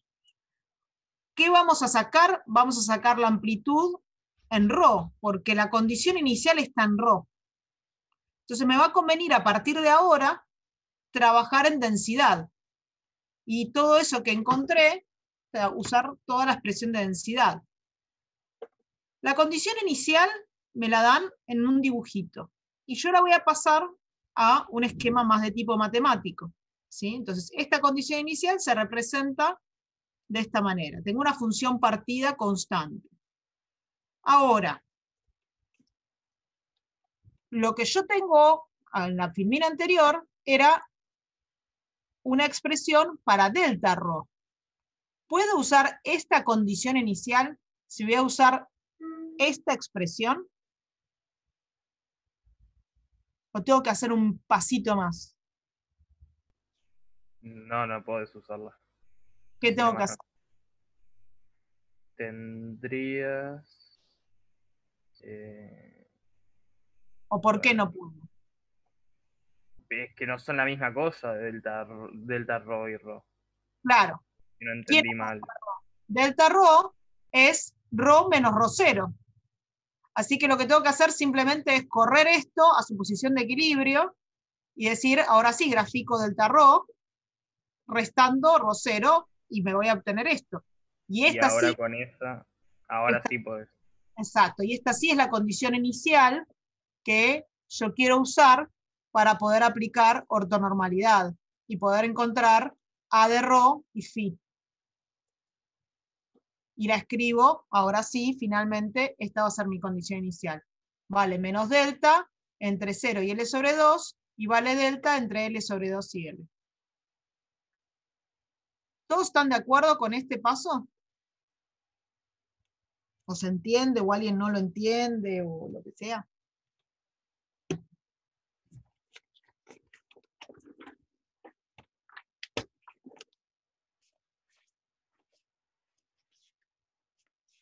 ¿Quiénes son las condiciones iniciales? Una es esta. ¿Y la velocidad no es 0? ¿Por qué decís que la velocidad es 0? Está bien. Porque partís del reposo, está quieto el aire adentro del tubo. La frase que dice el enunciado es Se libera. se quita el tabique y se deja evolucionar. Esa es la frase que me dice que tengo velocidad nula. En t igual a 0. ¿Sí? Digo para que se entiendan los enunciados. Ahora, yo sé que se deja evolucionar significa que la velocidad es 0, instante 0 en el desplazamiento. Mi pregunta es, ¿esto me va a implicar que si yo estoy trabajando en diferencias de densidad, voy a tener velocidad en densidad nula? Bueno, hagamos una simple cuenta. Y nosotros sabemos que la velocidad es 0, a tiempo igual a 0, y podemos calcular la velocidad de la densidad simplemente derivando en función del tiempo la ecuación que nos relaciona la densidad con el desplazamiento. Y entonces tengo una derivada temporal y una derivada espacial. Como estas son enrocables porque el tiempo no depende del espacio, ni el espacio depende del tiempo, sino que están los dos adentro de psi, pero en términos distintos, puedo primero derivar respecto del tiempo y después derivar respecto del espacio, y eso me da la derivada espacial de la velocidad. Y ahí sí, fantástico, porque yo sabía que la velocidad era 0, y entonces puedo decir que la velocidad de la densidad también es 0. ¿Se entiende? Para poder trabajar con condiciones siempre en la misma, condiciones iniciales en la misma variable. Vamos a aplicar entonces condiciones iniciales. Voy a arrancar por la velocidad, porque como la velocidad, dijimos, acabamos de decir que es 0, me conviene empezar con aquellas condiciones iniciales que son 0. Eso me va a ayudar siempre a que el sistema sea más fácil de resolver. Derivo la delta rho en función del tiempo, evalúo en t igual a 0, ¿sí? Porque es lo que dice acá. Lo derivo, me sale un omega afuera, el coseno se pasa a un seno, sale un menos, y evalúo en t igual a 0. Y ahora aplico la ortonormalidad que nos enseñó Paulina la clase pasada. Multiplico a ambos lados por el coseno de KQ, ¿sí? Porque lo que tengo es un coseno, e integro entre 0 y L. Este lado me dan 0 porque la velocidad es 0. De este lado, todas estas cosas, a de rho, omega y seno de phi, no dependen de x, así que salen fuera de la integral, y lo único que me queda dentro de la integral es la multiplicación de los dos cosenos, que Paulina les dejó la tarea de fijarse que esta integral da L sobre 2 por la delta de Kronecker, es decir, me colapsa la sumatoria. Todos los términos de P distinto de Q van a valer 0, y el único término que me va a sobrevivir y va a valer L sobre 2 va a ser el término P igual a Q. Y entonces, ahí me queda que 0 es igual a L sobre 2 por A de rho por omega por seno. De donde soy capaz de decir que lo único que tiene sentido es decir que la fase con el que arranca el sistema es 0. Y sí, hoy vemos todo gases, y ya estamos casi terminando igual. Es decir, que todas las fases para todos los posibles Q o todos los posibles P, todos los posibles modos, son 0. ¿Llegamos hasta acá?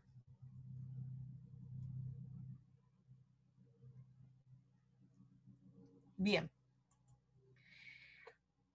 Vamos a la otra condición inicial. La condición inicial sobre la variación de densidad. Ahora tengo ya esta delta rho, donde la phi ya puse que vale 0. Evalúo en t igual a 0, con lo cual este coseno se me hace un 1. Y aplico ortonormalidad, otra vez. Multiplico por el coseno de KQ de vuelta.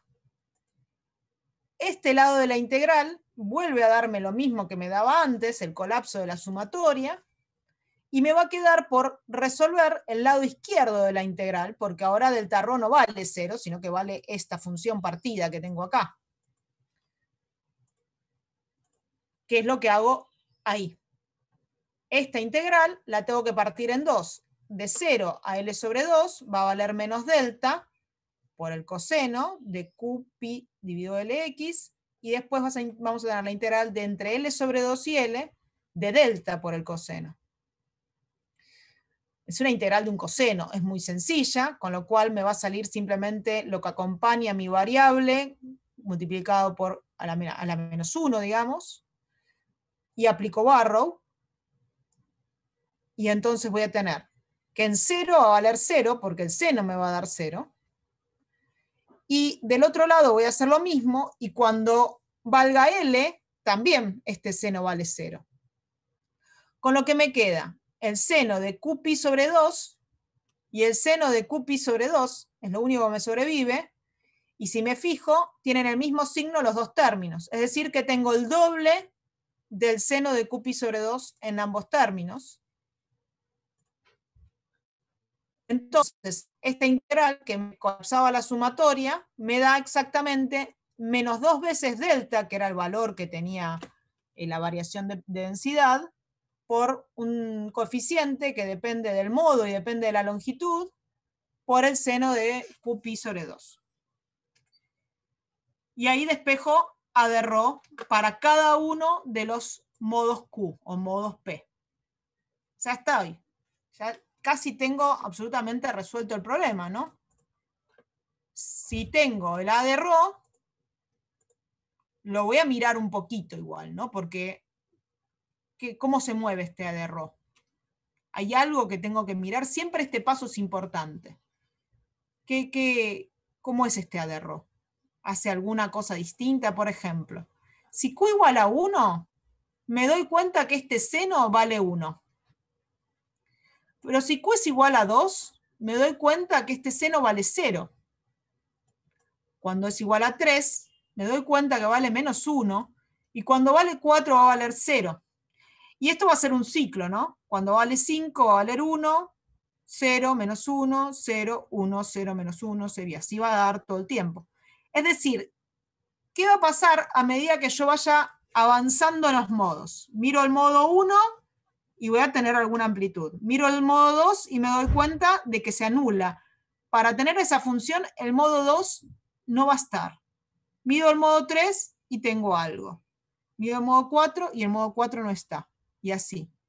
¿Qué me dice Solo eso? sobreviven los impares. Los Me pares. está diciendo exactamente, que solo sobreviven los impares, y que además, cuando solo sobreviven los impares, me va a oscilar entre 1 y menos 1 este seno. Así que puedo escribirlo un poquito, esto es lo que escribo acá, solo me sobreviven los impares, los pares no están presentes, así que voy a escribir a Q como 2m menos 1, porque es un impar. Y entonces voy a poder resumir a mi amplitud en ρ como los amplitudes impares en función de un parámetro m ahora que es continuo, 1, 2, 3, 4. O sea que el número de ondas permitidas es n sobre 2. En realidad tenés infinitas, Ali. Entonces contar que tenés la mitad es raro, es la mitad de infinito. ¿Se entiende el comentario? Bien.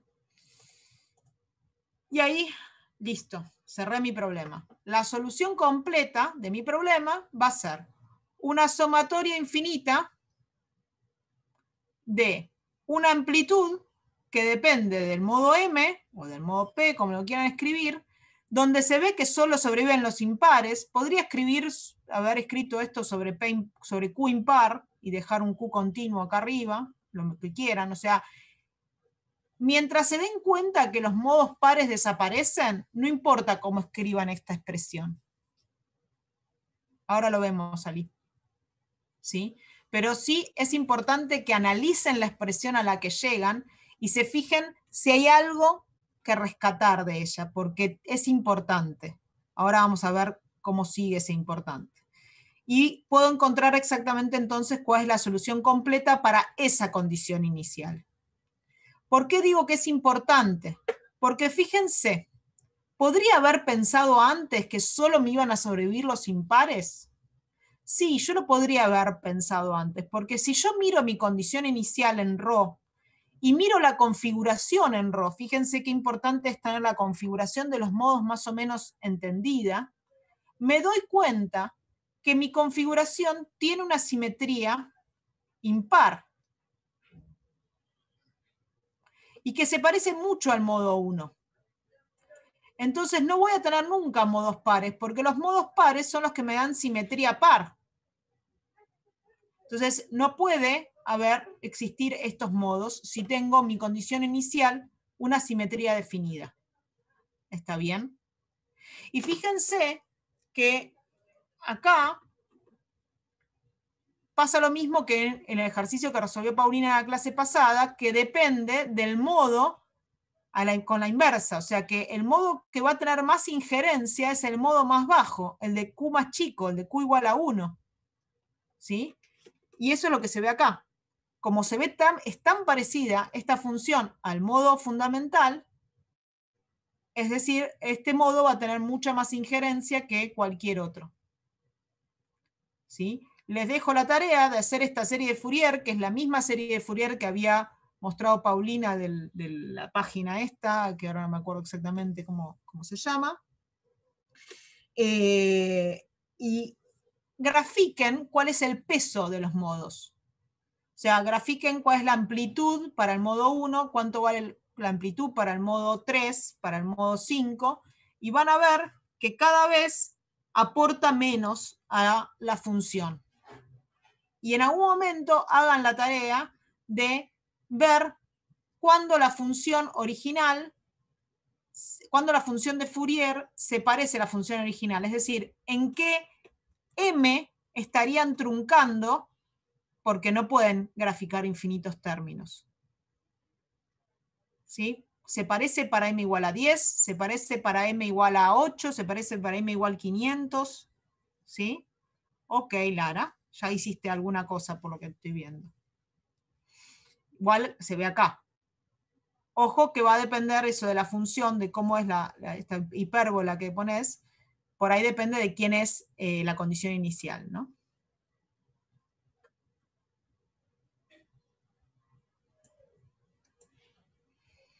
Ahí Milton les deja una pregunta.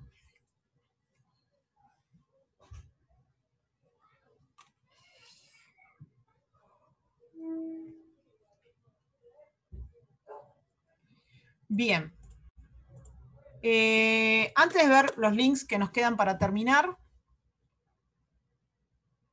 ¿tienen dudas de todo lo que hicimos? ¿Quieren que recorramos algo de lo que estuvimos haciendo? Del concepto de cómo pasar. A ver, lo importante es que es lo mismo, ¿no? Gases o cuerdas, la oscilación es la misma. Solo tengo que saber pasar de desplazamiento a presión o de desplazamiento a densidad y usarlos estratégicamente cuando más me convenga. Yo me perdí al principio de todo, supongo, porque no entendí cómo llegamos del delta ρ a que eso es una onda y que podemos... Me perdí cuando dijiste hola, buen día. ¿Acá? Más o menos. Claro, ahí, a partir de ahí, como que ya...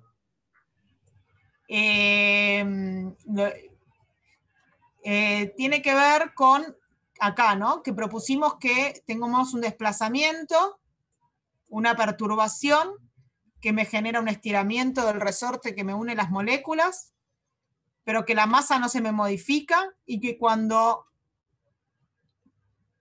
trabajo con esa masa, que de alguna manera trabajo con la masa porque es lo más parecido a la densidad, ¿sí? Trabajo, justamente paso masa a densidad, puedo ver que esa densidad se relaciona para pequeñas perturbaciones con la derivada del desplazamiento respecto del espacio. Y entonces, como depende de la derivada, puedo decir que cuando tengo máximos en desplazamientos, estoy en mínimos de densidad, y cuando tengo al revés, un cero en desplazamiento, voy a estar en un máximo de densidad. No sé si eso te ayuda un poco. Por ahí lo que hace falta es que se sienten y hagan despacito todas las cuentas, aunque están hechas más o menos acá, pero bueno, que las hagan, que las escriban. No entiendo el resultado de este Taylor, pero nada, después lo miro, pero... ¿Por qué no? Estoy proponiendo que las variaciones son chicas. Y entonces en vez de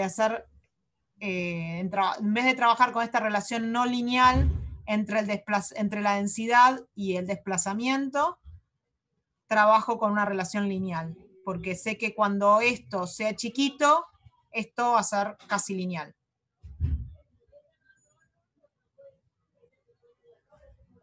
Si trabajo con... Sí, no entiendo igual por qué da 1 menos... está acá abajo. Es el Taylor este. A esta expresión, a esto de delta psi sobre delta x, lo llamo delta. Entonces, 1 más delta a la menos 1 en un Taylor es 1 menos delta. Ese Taylor háganlo porque aparece un montón. Pero...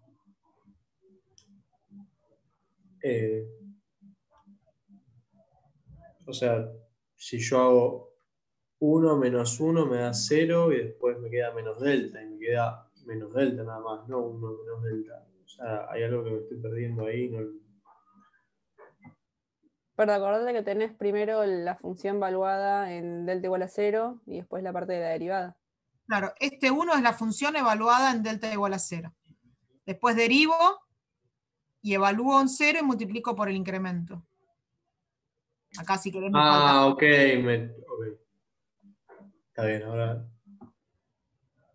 Lo único que me falta acá es decir que esto es una aproximación. Porque acá no me falta más puntos suspensivos, pero bueno. ¿Está bien? Sí, igual yo falté también a las teóricas de esto, así que por ahí por No, eso... no hubo teórica de gases. Ah, ¿no? No, Entonces... las gases lo damos hoy. Lo acabo de dar. Lara, ¿qué dudita te queda en los sólidos?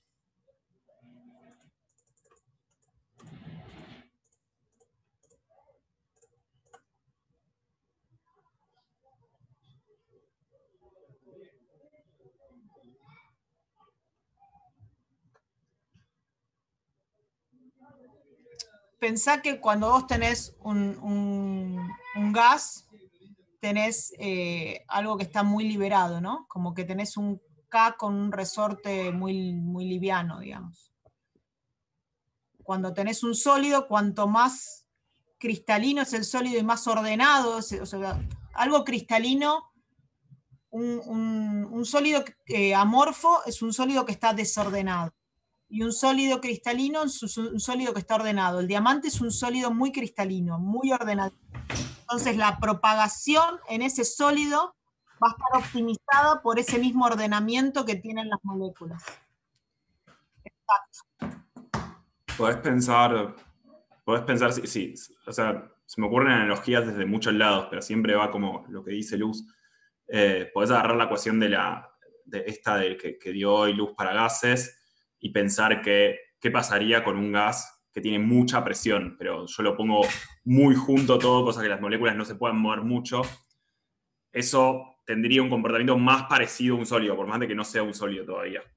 Entonces, en ese caso, la velocidad debería ser mayor. No, mejor. O podés pensar, como decía Luz, con los resortes.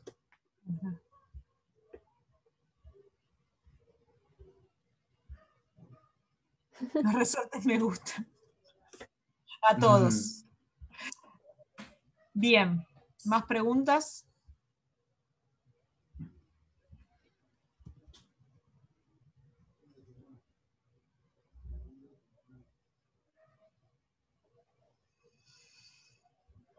¿Podés seguir un poquito más hasta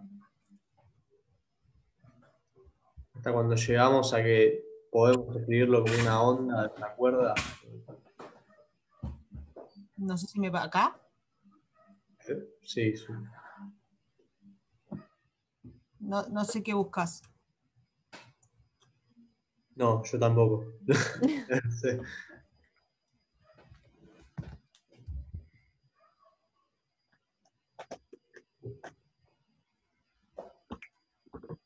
Bueno, mientras Marcos piensa qué pregunta tenía, les quiero mostrar otra cosa, que es, esto no es, que es el tubo de Kundt. El tubo de Kundt es como el experimento de lo que estábamos viendo de los modos normales en el gas, ¿Están viendo la pantalla que estoy viendo? Sí, sí. Ah, perfecto. Es así esto. Tengo un gas, aire, y acá, en el extremo, esto va a ser lo más parecido a lo que los experimentos que les mostré hace 2 clases pasadas de los modos de la cuerda, que había un motor que hacía vibrar la cuerda, y entonces veíamos cómo se formaba el modo 1, cómo se formaba el modo 2. ¿Se acuerdan de eso? Bien. Acá, en vez del motor que hace oscilar la cuerda, ¿cuál va a ser el motor? Un parlante, que está conectado a un generador de ondas, que es esto que está acá. ¿Sí? El generador de ondas lo que tiene es un dial, un potenciómetro, que me permite ir variando quién es el omega con el que estoy excitando mi parlante. ¿Está bien? Y entonces yo voy a poder decirle qué frecuencia sale en este parlante, y esa frecuencia va a ser a la que va a vibrar el gas, que es un extremo cerrado. Fíjense que es un closed tube resonance, dice el cartelito de ahí atrás. Y entonces este gas adentro tiene pelotitas de telgopor. Y las pelotitas de telgopor se van a acomodar según cómo se acomodarían las moléculas, ¿sí? Porque son muy livianitas, entonces va a seguir a las diferencias de presión que tenga el gas.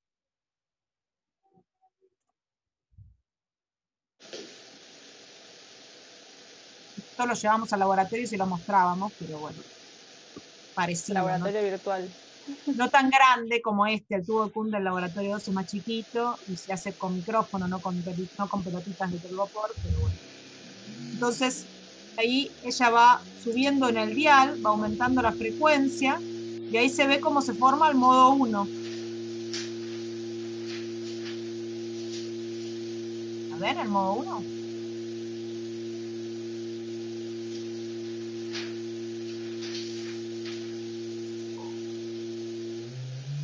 Cambia la frecuencia, parece que se escucha porque estamos en velocidad de sonido, y se ve perfectamente cómo se forma el modo 2. Un detalle, acá no pueden tener amplitudes negativas, ¿no? Entonces esto se acomoda casi como si fuera un módulo. Fíjense en las configuraciones que dibujamos para desplazamiento de gas, van a ver que tiene tipo dinámico. Y ahí hay un efecto raro entre el parlante de mi computadora y el micrófono, y por eso se escucha rum, rum, rum, pero en realidad es un sonido único. Hace un batido.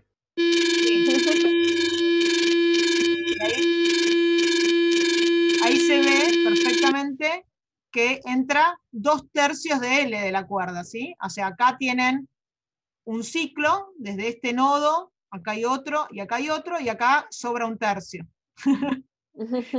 Sé que las frecuencias que va mostrando la chica siempre son múltiplas, ¿no?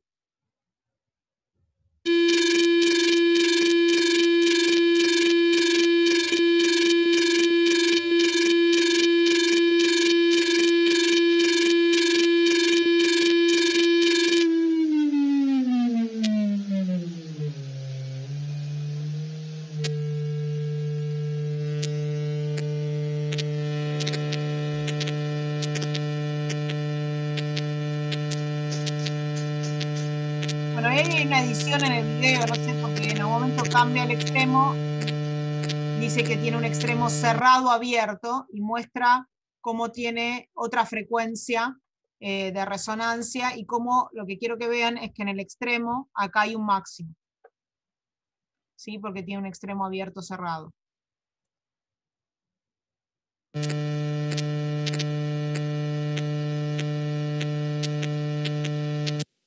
No es que... pensé que era una pregunta, es Milton.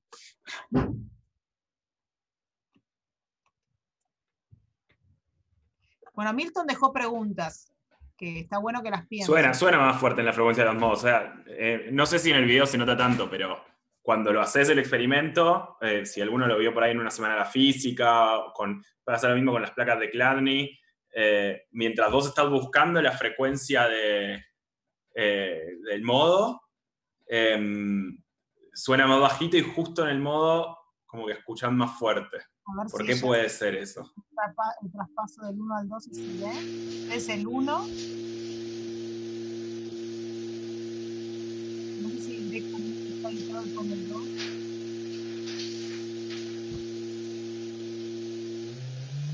¿Ves lo que pasa ahí? Que lo que dice Milton estaba en el 1, empieza a buscar.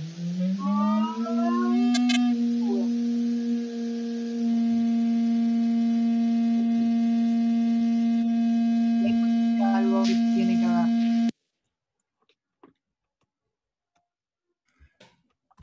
Les estoy haciendo la versión offline del Kahoot con mis preguntas. Pero van bien respondiendo.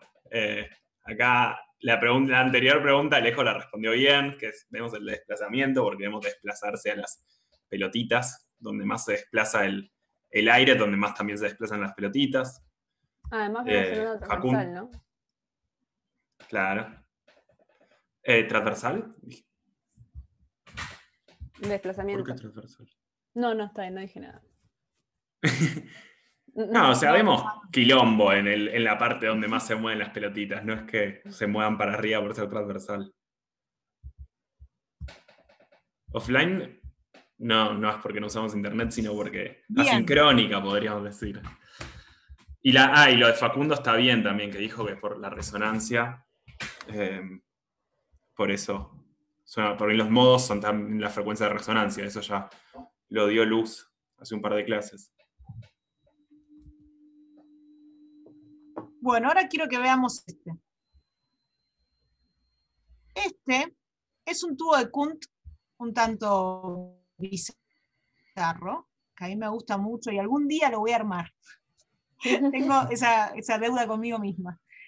Es un tubo en el que esta bombona que está acá, azul, tiene un gas que es un gas inflamable ahora, que es un gas metano, ¿sí?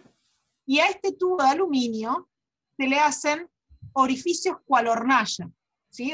Como los orificios de las hornallitas, ¿sí? Entonces, de este otro lado hay conectado un parlante, o sea, este tubo está lleno de gas, una proporción de gas metano.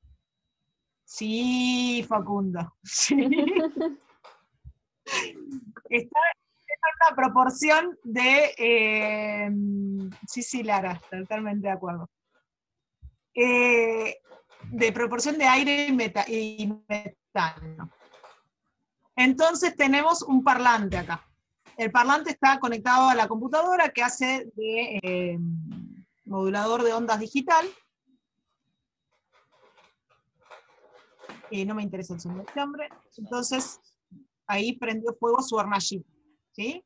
Por ahora no hay ninguna frecuencia impuesta sobre el sistema, simplemente tenemos un gas metano que cual hornalla prende y puedo cocinar. Ahora, este buen hombre lo que va a hacer es poner una frecuencia en el parlante, y ahí me gustaría, claro, que prendan todos micrófonos y digan, oh, se ve cómo se forma modos de juego. Milton sigue tirando preguntas, me encanta. Sí. Fíjense qué bonito cómo se ve el modo. ¿Qué modo sería este?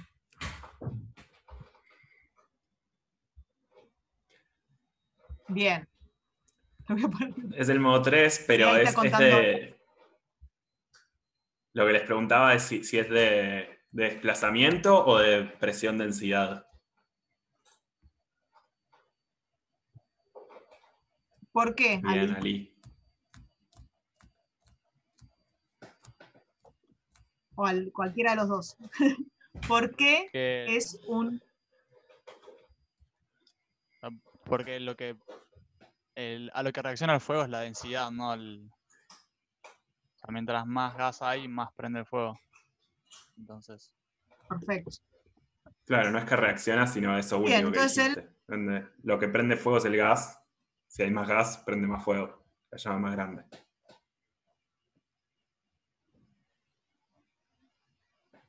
Fíjense que ahora va a cambiar a otra frecuencia.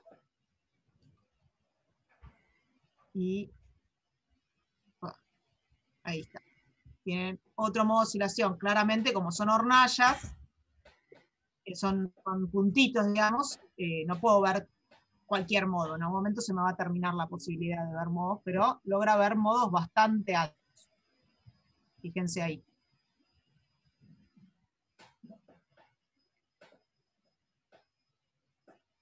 Este tubo se llama tubo de Rubens. No se llama tubo de Kuntz, sino se llama tubo de Rubens. Y la verdad que la primera vez que lo vi me pareció maravilloso. Y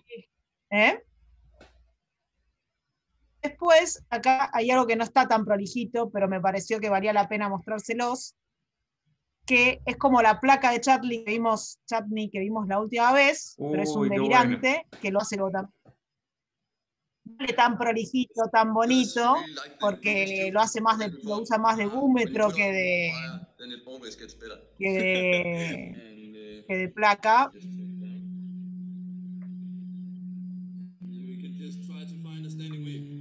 Y en algún momento mejora que se vean todos como vimos en la placa. A ver si está re loco. Chicos, no hagan eso en su casa.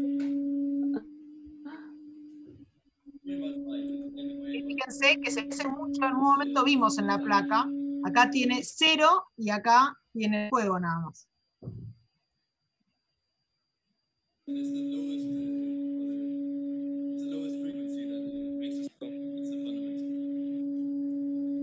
Can you show me what happened?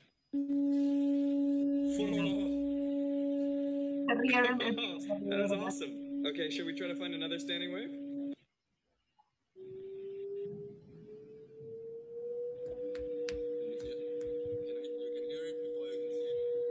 Ahí fíjense que tiene modos. El modo se localizó en las puntas. Acá debería haber otro más. Se ve que tiene una inhomogeneidad en cómo se le distribuye el gas. Pero tiene 4 puntos.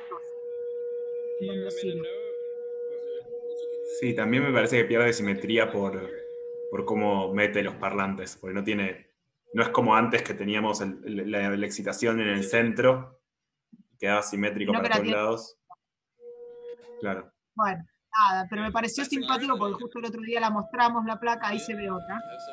Tienen que ponerle un poco de distancia, pues se ve acá hay algo, acá. Ahí se ve.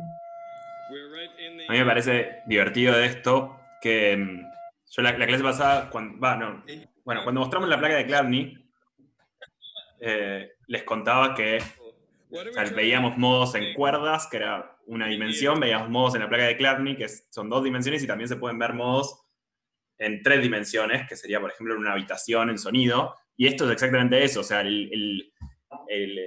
la placa que está ahí abajo, o sea, nosotros vemos la superficie con el fuego, pero están habiendo modos dentro de sería como ese prisma que hay adentro, son volumétricos. Y eso lo podemos pensar dentro, como si eso fuera una habitación, donde nosotros nos podemos parar adentro si no está prendido todo fuego. Y pueden hacer la prueba, de hecho. Si ustedes ponen 2 buenos parlantes en una esquina y una frecuencia audible relativamente baja, no sé, 100 Hz pueden poner, y jugar un poco a ver a dónde encuentran la resonancia en la habitación. Pueden ir caminando por la habitación y encontrar puntos donde se cancela el sonido. Les recomiendo taparse un oído, porque facilita un poco las cosas, y escuchar con uno solo. Y pueden ir caminando y viendo, no sé, parándose en sillas o agachándose, distinta altura, distintos lugares, y viendo dónde hay nodos. Y van a escucharlos bastante bien. Se escucha bastante bien con una onda suficientemente grave. Emiliana, ¿vos te referís a un problema de gases, trabajar todo en desplazamiento o todo en presión?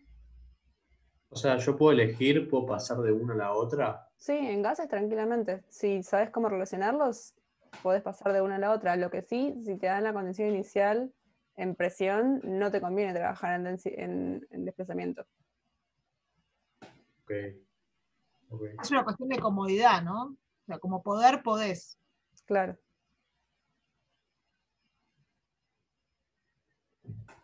Fíjense que la presión es proporcional a la derivada espacial, así que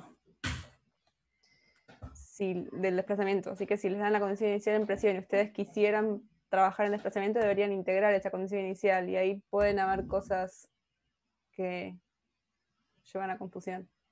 De hecho, el ejercicio lo pide en un momento. Encuentre la condición con la condición inicial en desplazamiento. Así que lo van a tener que hacer en algún momento. Aunque sea una vez, ver que se complica un poco. Yo tengo otra cosa para mostrar, además de lo que ya mostró Luz, que me parece que está bueno también en este tipo de tubos, que en este caso no lo hace con un tubo, pero es exactamente el mismo funcionamiento.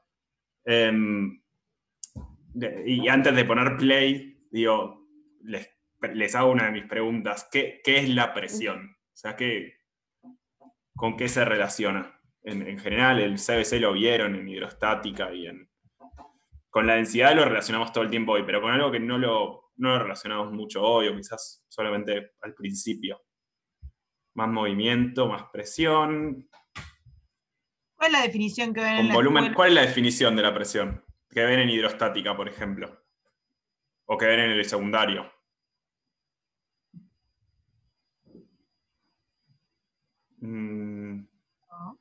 ¿De fuerza y superficie? ¿Algo así era? Bien, perfecto. Sí, se relaciona con la fuerza. Entonces, lo que van a hacer acá es que tienen dos parlantes. Acá, tienen dos parlantes. ¿Sí? Uno encima del otro, y generan entre esos dos parlantes, en vez de hacerlo en un tubo con reflexiones, lo hacen con dos parlantes y generan una onda estacionaria. Ahí. Y agarra una cucharita con una pelotita de telgopor y la deja flotando.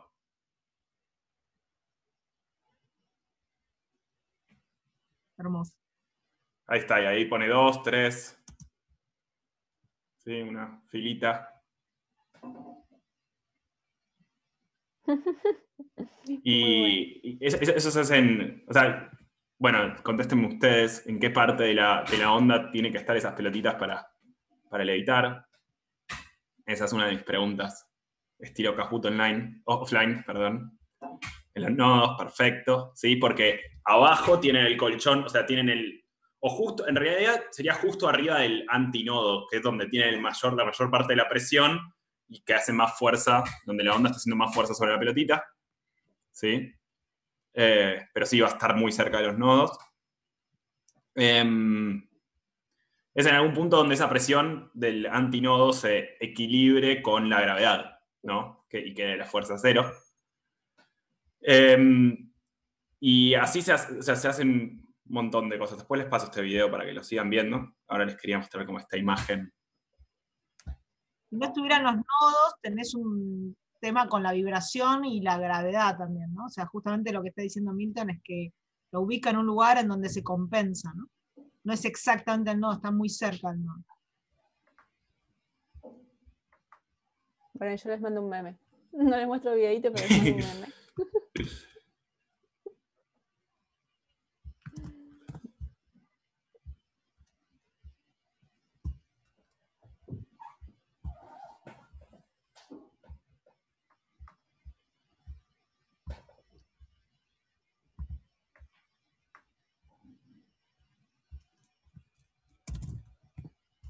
Bueno.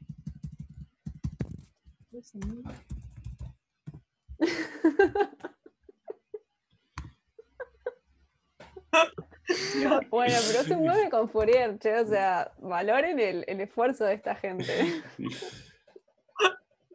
¿Cómo llegaste a eso? Me lo pasó un amigo, es ingeniero. Y no sé cómo él llegó a eso. Muy bueno.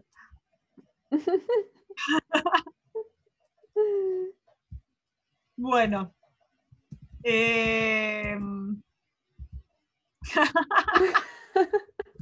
No había entendido el mensaje de Paco y lo entendí.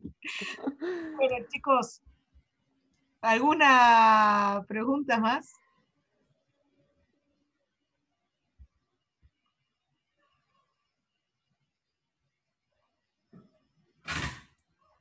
No sé si se dan cuenta, pero prácticamente estamos terminando la guía. Fui muy directa, ¿no? Para el mensaje. Sí, súper directa. No sé si se dieron cuenta, pero eso es una indirecta para el parcial. Se acerca. O sea, falta la guía 2 igual, ¿no? Sí. Pero es más cortita. corta que esta. Ejercicio